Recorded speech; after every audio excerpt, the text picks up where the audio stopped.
रहने दो। अरे काऊ शीशा में अपनो मोड़ो देख करके आओ, काले कलूटे से इतने भयंकर विकराल। और ब्रजवासी बेचारे होते बड़े सूदे सादे, बड़े भोले भाले, और ब्रजवासी मैया तो बहुत ही ज्यादा भोली होती है। स्कूल की पढ़ाई तो पढ़ती नहीं है, तो बहुत ज्यादा सूदी सादी भोली भाली मैया होती है ब्रज में। तो ऐसे भोले भाले लोग जब तुम्हारे जैसे विकराल राक्षसों को देखेंगे तो अपने घर में कौन घुसने देगा महाराज? कोई नहीं घुसने देगा। तो फिर इस काम को कौन करेगा? तो कंस ने कहा कि यही तो हम विचार कर रहे हैं, सोच रहे हैं कि कौन करेगा। तो देखो कंस बहुत परेशान है, लेकिन इसी बीच में कंसेन प्रहिता घोरा पूतना बालघातिनी, एक देवी का आगमन हो जाता है और प्रणाम करती है, कंस महाराज की जय। महाराज आपका ये काम, ये कार्य मैं करूं। तो कंस ने कहा कि आदमी तो करने में असमर्थ हो गए, तुम तो अबला हो, नारी हो, तुम कैसे करोगी? तो पूतना ने कहा कि देखो महाराज, जहां दुनिया के सारे आदमी फेल हो जाते हैं ना काम करने में, वहां फिर हम ही काम आती है। माने माता बहनों से ही काम चलाया जाता है। अगर किसी गेट पे एंट्री बैन हो गई हो और तुम्हारा अंदर प्रवेश करना आवश्यक हो, तो तुम जाओगे तो साफ दो टूक मना कर दिया जाएगा। बोले भाई साहब 2 बजे तक का समय था, अब तो 2:30 बज गया है, इतना लेट आ रहे हो तो आप कल आना। अब आप अंदर नहीं जा सकते क्योंकि गेट बंद हो गया है। अंदर से, पीछे से, ऊपर से सख्त निर्देश है, आदेश है। लेकिन यदि आपके साथ में आपकी भार्या है, कोई माता बहन है, तो फिर जब वो गेट पे जाकर के 1 बार 2 बार उस गेटमैन से या गार्ड से कहेगी बड़े प्यार से, मीठे शब्दों में, अरे भैया प्लीज एक बार थोड़ा जाने, तो सत्य मानो कि फिर वो रोकेगा नहीं, फिर वो भी अंदर जाएगी और उसके साथ में आप भी जाएंगे, तो तुम्हारा काम बन जाएगा। तो कहने का भाव ये है कि जो कार्य आदमी नहीं कर सकता है, वो कार्य करने की क्षमता भगवान ने इन माता बहनों को प्रदान की है। इनकी वाणी में इतना रस है कि कार्य जो है संभव हो जाता है। तो पूतना ने कहा कि महाराज भले ही सारे राक्षस फेल हो जाएं, लेकिन मैं आपका ये कार्य करूंगी। तो आज पूतना सुंदर श्रृंगार करके 84 गज का लहंगा पहन करके, फरिया ओढ़ करके पूतना जा रही है, छनन मनन करती हुई। नंद भवन में पूतना ने प्रवेश किया, मैया से जाकर के मिली तो मैया ने राम राम करी, पूतना को सोफा पे बिठाया। मैया तो चली गई चाय पानी बनाने के लिए रसोई में, और पूतना को मिल गया मौका लाला के पास जाने का। तो देखो पूतना कालकूट नाम का विष लगा करके आई है। किस लिए? कन्हैया को अपना दुग्ध पान करा के ऊपर पहुंचाने के लिए। अहो बकीयम स्तन कालकूटम जिघांसयापाय यदप्य साधुई लेभे गतिम धात्रिताम ततोन्यम कम्वा दयालुम शरणम ब्रजेम। तो पूतना को मौका मिल गया, सोफा से उठी और झट से लाला के पास पहुंच गई। लेकिन कन्हैया ने पूतना को देख करके अपने दोनों नेत्र, अपनी दोनों आंखें बंद कर ली। तो क्यों बंद कर ली? राजा ने पूछा महाराज आंख क्यों बंद कर ली? तो देखो भगवान का पूतना को देख करके आंख बंद करने का जो प्रयोजन है वो साफ साफ है। भगवान ये बताना चाहते, भगवान ये कहना चाहते हैं कि मुझे छल कपट दंभ पाखंड बिल्कुल भी बर्दाश्त नहीं, बिल्कुल भी पसंद नहीं। तुम जैसे भी हो, चाहे अमीर हो चाहे गरीब हो, तुम गंदे हो या अच्छे हो, तुम जैसे भी हो, जब भगवान के सामने जाओ तो वहां किसी प्रकार की बनावट नहीं होनी चाहिए, वहां किसी प्रकार का पट नहीं होना चाहिए। भगवान के सामने तो तुम जैसे भी हो वैसे ही प्रस्तुत हो जाओ, तो भगवान प्रसन्न रहते हैं, भगवान तुम्हें स्वीकार करते हैं। लेकिन पूतना ने गड़बड़ करी, क्योंकि पूतना स्वभाव से शरीर से राक्षसी है, लेकिन भगवान के पास वो ब्रजांगना बन के गई। पूतना का वस्त्राभूषण कुछ और है, लेकिन आज पूतना जो है ब्रजांगनाओं के 84 गज का लहंगा भरिया और वस्त्राभूषण पहन करके गई। तो भगवान ने उसे देखने से मना कर दिया कि मैं इसे नहीं देखूंगा। क्यों? क्योंकि ये जैसी है वैसी मेरे पास नहीं आई, इसके अंदर बहुत छल कपट दंभ पाखंड है, मैं नहीं देखूंगा। तो पहला तो ये भाव है कि भगवान कहते हैं कि निर्मल मन जन सो मोहि पावा, मोहि कपट छल छिद्रन भावा। माने तुम जैसे हो वैसे ही भगवान के सामने प्रस्तुत हो जाओ तो स्वीकार है। भगवान के सामने बनावट मत करो, बनावट करनी है तो संसार में आप अपने एक दूसरे के साथ में एक दूसरे को दिखाने के लिए कर लो, लेकिन भगवान के सामने कभी बनावट नहीं करनी चाहिए। तो भगवान ने अपने दोनों नेत्र बंद कर लिए। इसका एक दूसरा कारण भी है। दूसरा कारण क्या है? दूसरा कारण ये है कि भगवान अपने नेत्र बंद करके ध्यान लगा रहे हैं, अपने भोले भंडारी कैलाशपति शंभो महादेव बाबा को याद करके भोले बाबा से निवेदन कर रहे हैं, बोले महाराज ले कल ले बात। हम जा ब्रजभूमि में आए तो काय को आए? अरे अवई कछूदना पहले ही तो हमारा जन्म भयो है, और जब ब्रजभूमि में हम आए तो हम आए माखन खाएवे, मिश्री खाएवे, मेवा मिठाई खाएवे और बढ़िया बढ़िया लड्डू पेड़ा खाएवे और ब्रजवासियों के साथ में आनंद मौज मस्ती करवे के ताई हम जब ब्रज में आए तो अभी तक माखन मिश्री लड्डू पेड़ा मलाई ये सब तो हमारे मोड़े में गयो ना है, क्योंकि अभी तो हम मैया कोई दूध पान करते।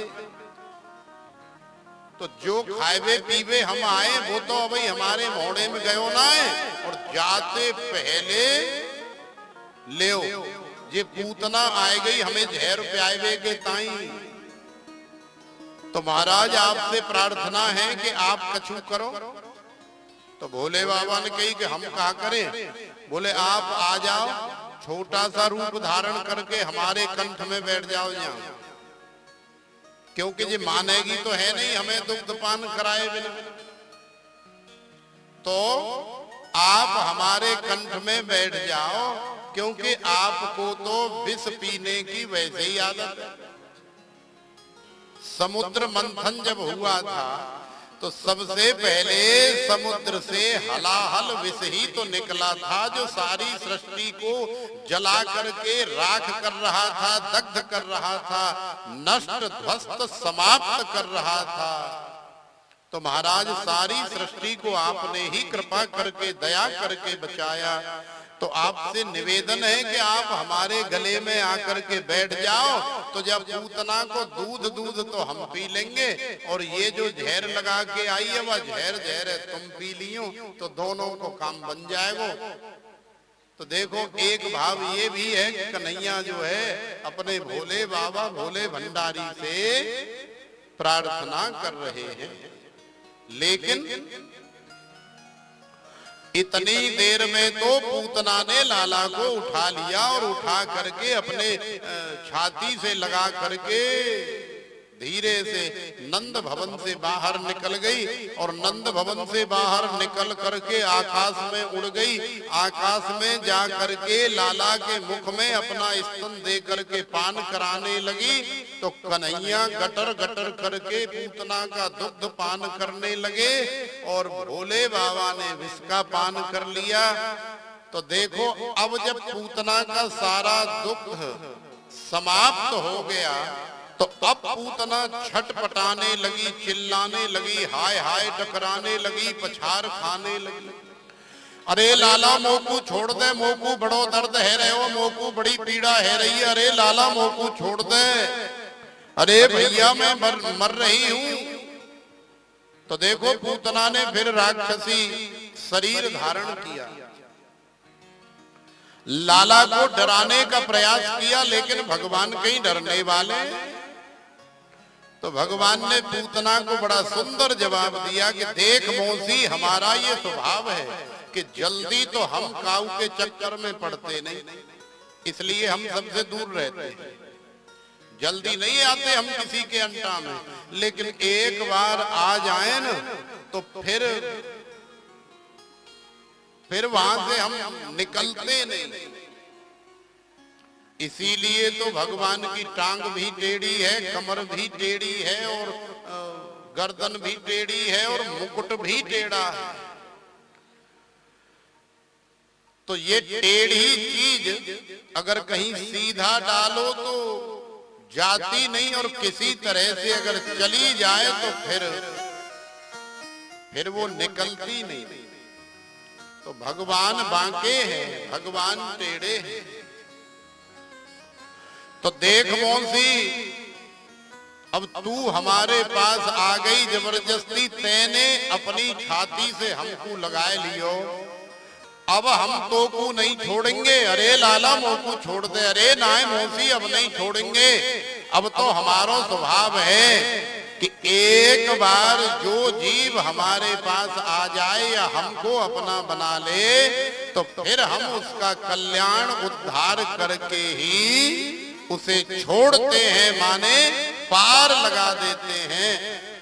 तो यही वार्तालाप करते करते भगवान ने पूतना के प्राणों का पान कर लिया। बोलिए नंद के लाला की जय। तो देखो पूतना का प्राणांत हो गया, ब्रजवासी दौड़े, मैया दौड़ी, सब रुदन करते हुए दौड़ रहे हैं। अरे जन कौन आ गई, कहां से हमारे लाला को लेकर के भाग गई।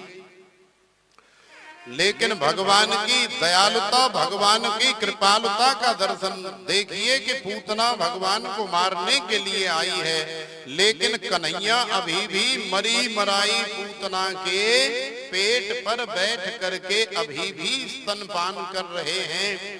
आकर के मैया ने लाला को उठाया और उठा करके छाती से लगा के नंद भवन में आई।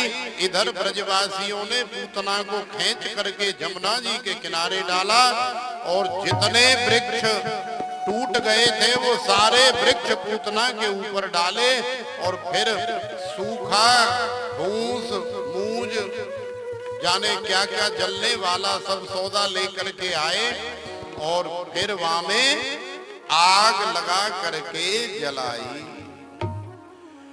बोलिए नंद के लाला की। पूतना का उद्धार हो गया, पूतना का कल्याण हो गया। मैया ने लाला की नजर उतारी। गौमूत्रेण स्नापयित्वा पुनर् गोरजसार्भकम् इंद्रियाणि ऋषिकेश प्राणान्नारायणो वतु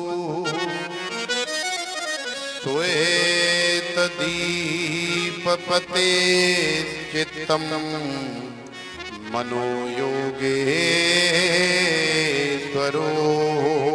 वतु।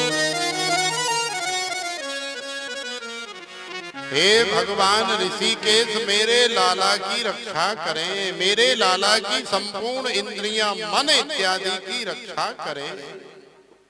और दह्यमानस्य देहस्य धूमस्या गुरु सौरभ। पूतना का कल्याण हो गया, पूतना के शरीर से सुगंधी निकली, सारे ब्रज में फैल गई, आनंद हो गया।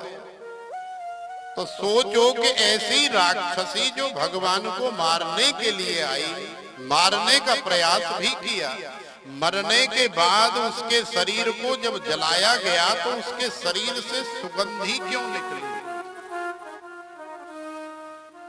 तो देखो,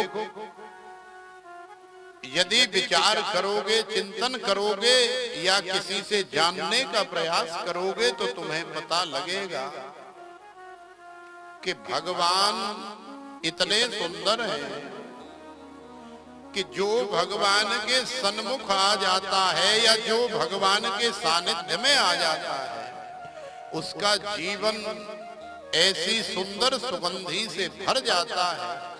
चाहे वो कितना भी गंदा क्यों न हो, वो उसी समय पवित्र हो जाता है जब भगवान के साथ में उसका संबंध जुड़ जाता है। अब आप इस मोबाइल को ही देख लीजिए, ये देख रहा है, यदि ये मोबाइल अपने टावर से कनेक्ट न हो तो फिर ये किसी काम का है? न तो इसमें व्हाट्सएप चलेगा, न इसमें फेसबुक चलेगी, न इसमें यूट्यूब चलेगा, और ना ही इसमें आजकल जो चल रहे दुनिया भर के कुछ भी तो नहीं चलेगा जो जो इंटरनेट से चलता है। ना ही इसमें कोई फोन आएगा और ना ही आप इससे कोई फोन आगे कर सकते। क्यों? क्योंकि इस मोबाइल को ठीक से उपयोग करने के लिए आपको इसे अपने टावर से कनेक्ट रखना अति आवश्यक है। तो बिल्कुल ऐसे ही ये शरीर भी एक मोबाइल का डब्बा ही है। जैसे ये अनेकों काम करता है ना, तो ऐसे ये मोबाइल भी अनेकों काम करता है।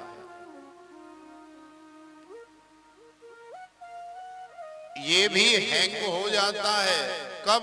जब ज्यादा कचरा पट्टी, ज्यादा विकार जब इसमें भर जाए तब ये भी हैंग हो जाता है। कब? जब ज्यादा विकार मल भर जाए जीवन में तब। तो जैसे ये अपने टावर से कनेक्ट होकर के सारे कार्य बड़ी सुंदरता के साथ में करता है, ऐसे ही ये शरीर रूपी मोबाइल भी जब अपने भगवान रूपी टावर से कनेक्ट रहता है, ब्रह्म रूपी टावर से कनेक्ट रहता है, जुड़ा रहता है, तो फिर ये भी सारे कार्य करता है और बड़े आनंद के साथ में करता है। फिर किसी प्रकार की कोई दिक्कत आती ही नहीं। तो यदि तुम्हें अपना जीवन सुंदर बनाना है, सुगंधित बनाना है, तो भगवान से जुड़े रहो। अब वो बहाना चाहे कथा का हो, चाहे भजन का हो, चाहे सेवा का हो, कोई भी बहाना हो, आप अपने आप को भगवान से जोड़े रहो, तुम्हारे जीवन का मंगल होगा। प्रेम से बोलो राधे राधे। तो पूतना का कल्याण कर दिया भगवान ने और आगे फिर तृणावर्त भेजा कंस ने, तो तृणावर्त का भी उद्धार हो गया। गरिमाणम शिशोर्वोढुम नसे गिरिकूटव भूमौ निधायतं गोपी विस्मिता भारपीडिता विस्मिता भारपीडिता। तृणावर्त का भी भगवान ने कल्याण कर दिया। अब कन्हैया थोड़े से बड़े हो गए। मैया अपनी उंगली पकड़ा करके लाला को अपने 85 चौक वाले नंद भवन में मैया लाला को चलना सिखा रही है। मैया लाला को, लाला के चरणों में मैया ने वो घुंघरू भी बांधे हुए। क्यों? क्योंकि बच्चा जब अपना कदम उठा करके रखता है तो छुन्न करता है, तो उसे और ज्यादा रखने का मन करता है। तो मैया ने देखो लाला के चरणों में घुंघरू बांध करके और चलना सिखा रही हैं। तो कन्हैया जो है चलने के चक्कर में और ऐसे लग रहे हैं जैसे नाचे नंदलाल नचावे हरि की मैया।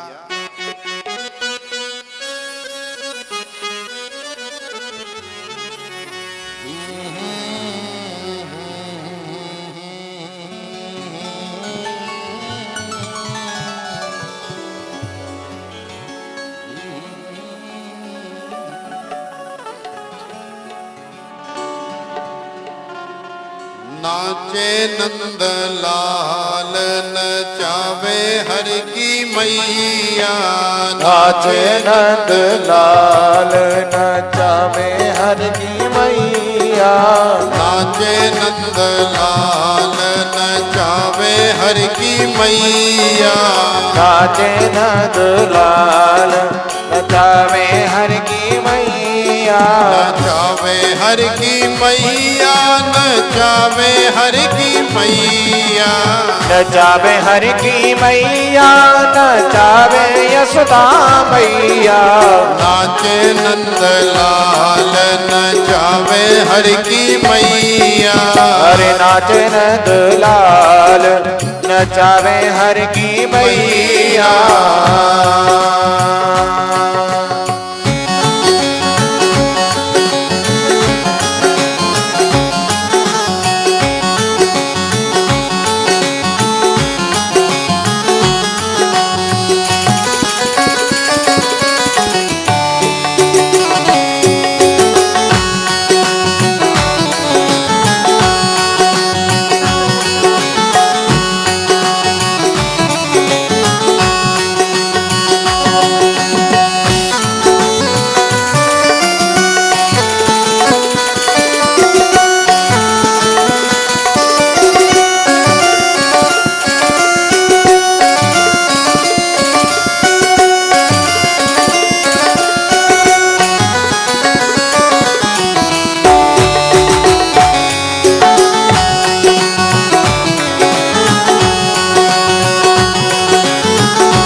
जन्म लियो है।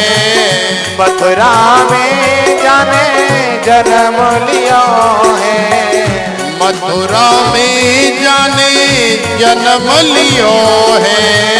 मथुरा में जाने जन्म लियो है। गोकुल में जाने खेल कियो है। गोकुल में जाने खेल कियो है। गोकुल में जाने खेल कियो है। गोकुल में जाने खेल कियो है। ठुमक ठुमक पग धरी कन्हैया। ठुमक ठुमक पग धरे कन्हैया। नाचे नंदलाल नचावे हरि की मैया। नाच नंदलाल नचावे हरि की मैया।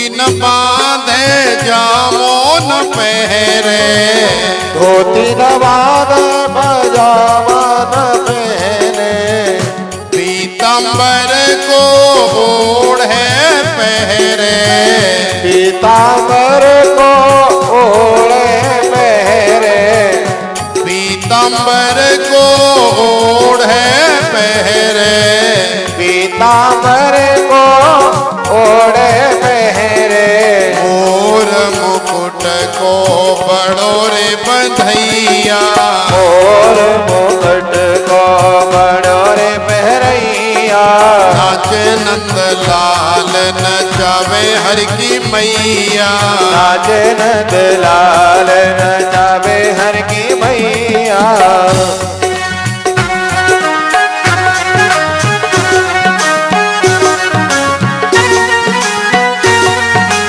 नंद के लाला की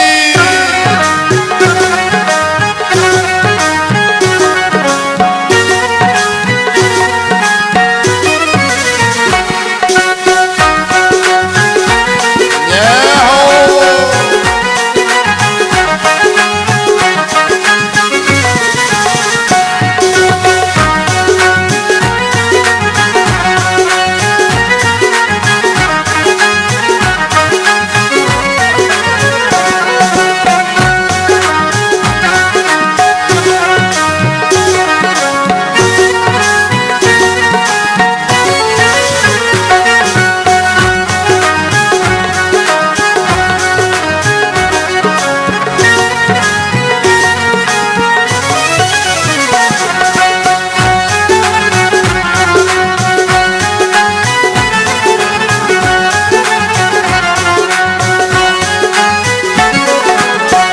साला न ओढ़े तू साला न ओढ़े, साला न ओढ़े तो साला न ओढ़े, साला न ओढ़े तू साला न ओढ़े, साला न ओढ़े तो साला न ओढ़े, कारी कमरिया कन्हैया ओढ़े, कारी कमरिया कन्हैया ओढ़े, कारी कमरिया कन्हैया ओढ़े, कारी कमरिया कन्हैया ओढ़े, माखन मिश्री को बड़ो रे खबैया, माखन मिश्री को बड़ो रे खबैया, नाचे नंद लाल नचावे हर की मैया, नाचे नंद लाल नचावे हर की मैया,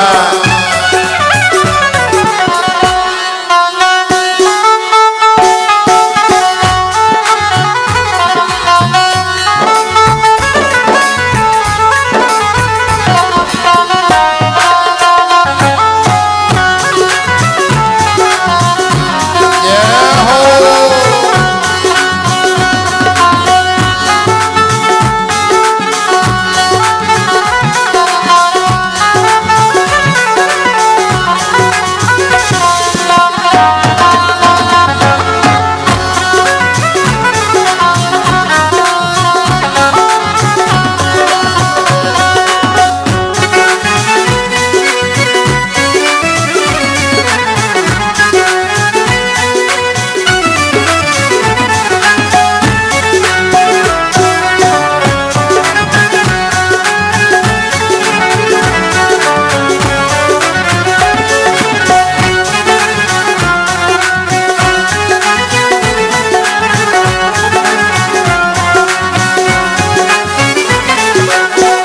खेल न खेले खिलौना न खेले, खेल न खेले खिलौना न खेले, खेल न खेले खिलौना न खेले, खेल न खेले खिलौना न खेले, बंसी को लेकर के ग्वालों में खेले, बंसी को लेकर के ग्वालों में खेले, बंसी को लेकर के ग्वालों में खेले, वो बंसी को लेकर के ग्वालों में खेले। हंस हंस कंठ लगावे हर की मैया, हंस हंस कंठ लगावे हर की मैया। नाचे नंद लाल नचावे हर की मैया, नाचे नंद लाल नचावे हर की मैया। नचावे हर की मैया, नचावे हर की मैया, नचावे हर की मैया, नचावे हर की मैया। नाचे नंद लाल नचावे हर की मैया, नाचे नंद लाल नचावे हर की मैया। दोनों हाथ उठा के नंद के लाला की